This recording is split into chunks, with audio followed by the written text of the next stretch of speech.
सरकार का रवैया पश्चिम बंगाल की सरकार का देखा जाए तो बिल्कुल शून्य है। और शून्य क्यों, नकारात्मक है। आप सबके घर में स्त्रियां होंगी, माता होंगी, बहन होंगी, बेटियां होंगी, और मेरे तो इस वक्त बात करते समय रोंगटे खड़े हो रहे हैं। जो उस लड़की के साथ किया गया, जिन बच्चों को उनके माँ बाप चांटा तक नहीं मारते हैं, जिन बेटियों को फूल की तरह पालते हैं, उसके संग इतनी विभत्सता हुई। और ममता जी स्वयं स्त्री होने के बाद भी उसको न तो महसूस कर पा रही हैं, न उसके प्रति संवेदनशील हैं, बल्कि उल्टे साक्ष्य मिटाने वालों के साथ हैं, गुंडों के साथ हैं। और वो चाहती हैं कि किसी तरह से ये केस दब जाए। तो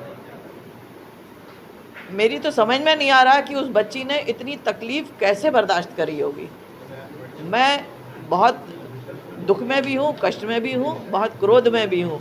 और केवल मैं नहीं हूँ, जिस लड़की ने इसको देखा, पढ़ा और सुना है, वो आज भगवान से यही दुआ कर रही है, काश मैं लड़का होती, लड़की न पैदा होती इस समाज में।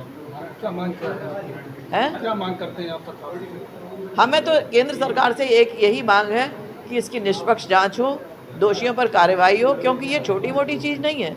जिस केस को ख़त्म करने के लिए 5, 7, 8 हज़ार गुंडे ला करके और इस तरह से बवाल मचाया जा सकता है, मतलब कि 5, 7, 8 हज़ार आदमी जिसको केस को ख़त्म करने के लिए, साक्ष्य मिटाने के लिए जुटाया जा सकता है, उसके पीछे कितने ताकतवर लोग होंगे, इस बात की आप कल्पना करिए।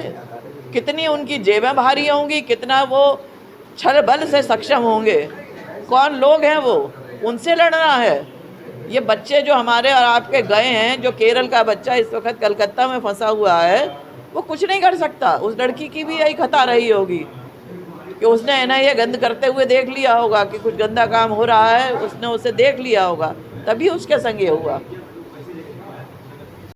जैसा कि आप सब लोगों को पता है कि 9 तारीख की रात को आरजी कर मेडिकल कॉलेज कलकत्ता में हमारी एक पोस्ट ग्रेजुएट बहुत ही होनहार छात्रा थी, उसके साथ बहुत बुरी तरह से अमानवीय व्यवहार करा गया, जघन्य दुर्घटना के साथ। उसके बाद उसके साथ बलात्कार करा गया।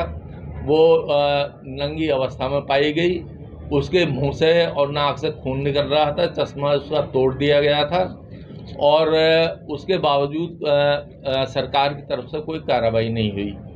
तो ये एक ऐसी घटना है जैसे बहुत पहले दिल्ली में कभी हुई थी, और ये बहुत शर्मसार करने वाली घटना है।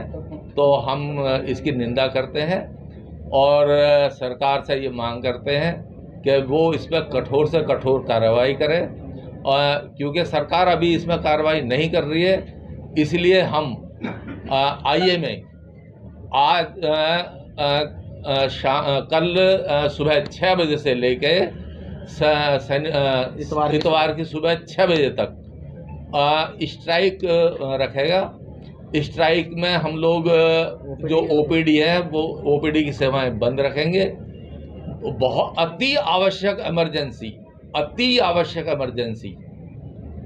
वो बाधित हम नहीं करेंगे। डॉक्टर साहब, ये कब तक आपका प्रोसेस चलेगा और जल्दी सरकार अगर संज्ञान नहीं लेती है तो आगे क्या रणनीति है? अभी तो हमने 1 दिन का सरकार को ये टोकन स्ट्राइक है, 1 दिन के लिए हमने उनको बोला है। यदि टोकन स्ट्राइक पे भी सरकार नहीं चेतती है तो आगे की रणनीति बनाई जाएगी, और फिर हो सकता है कि हम अनिश्चितकालीन हड़ताल पर चले जाएं। और इमरजेंसी भी तब ऐसी अवस्था में हम इमरजेंसी भी बंद कर सकते हैं, जिसके लिए सरकार पूरी तरह जिम्मेदार होगी। इसके बाद आरोपियों को छुपाने का प्रयास चल रहा है। इससे पहले भी सांकेतिक हड़ताल कई प्रदेशों में हुई थी और आश्वासन मिला था कि उसका कुछ न कुछ उपचार मिलेगा, लेकिन 15 अगस्त को जब एक साइलेंट प्रोटेस्ट कर रहे थे आरजी कर मेडिकल कॉलेज में सारे डॉक्टर्स, तो उन पर एक बहुत ही विभत्स अटैक हुआ। एक बहुत बड़ी संख्या में हुजूम में 2-3 हज़ार लोगों ने मेडिकल कॉलेज के अंदर घुस के इमरजेंसी में तोड़फोड़ की, डॉक्टरों को मारा पीटा, हॉस्टल्स में भी घुस गए और वहाँ पर कानून प्रशासन कहीं मालूम नहीं पड़ा। तो इस वजह से अब राष्ट्रीय स्तर पर सारे लगभग सारे प्राइवेट हॉस्पिटल, कॉर्पोरेट हॉस्पिटल और यहाँ तक कि गवर्नमेंट हॉस्पिटल और हम सब डॉक्टर इस विरोध के लिए एक सांकेतिक अभी कार्य को रोक रहे हैं। कल सुबह 17 अगस्त कल सुबह 6 बजे से 18 तारीख सुबह 6 बजे तक कार्य का हम लोगों के सामान्य कार्य का बहिष्कार रहेगा। जो एसेंशियल सर्विस है, इमरजेंसी सर्विस है, जो भर्ती मरीज है उनको इलाज मिलता रहेगा, लेकिन नई इलेक्टिव सर्जरी और नए इलेक्टिव पेशेंट को ओपीडी में दिखाते हैं उस कार्य का हम लोग इस विरोध स्वरूप में बहिष्कार करेंगे। हमारी मांग है कि पश्चिम बंगाल जैसी घटनाएं और ऐसी और भी घटनाएं होती रही, क्योंकि ये घटना एक लड़की के साथ थी, इसे इसमें दोहरा अमानवीय कृत्य हुआ है, वरना डॉक्टरों के साथ ऑन ड्यूटी मारपीट की घटनाएं पूरे देश में बहुत आम हैं।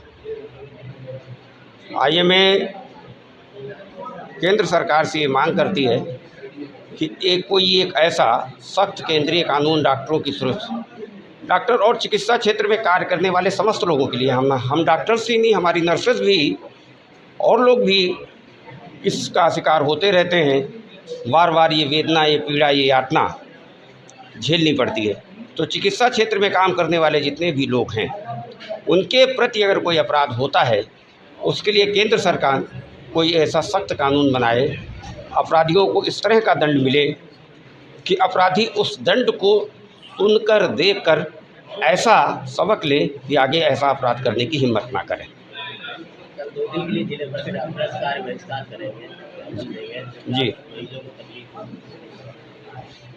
सब, मैं इस बात के लिए जनता से क्षमा मांगता हूँ। डॉक्टरों को हड़ताल करना खुद भी बहुत कष्टकारी होता है।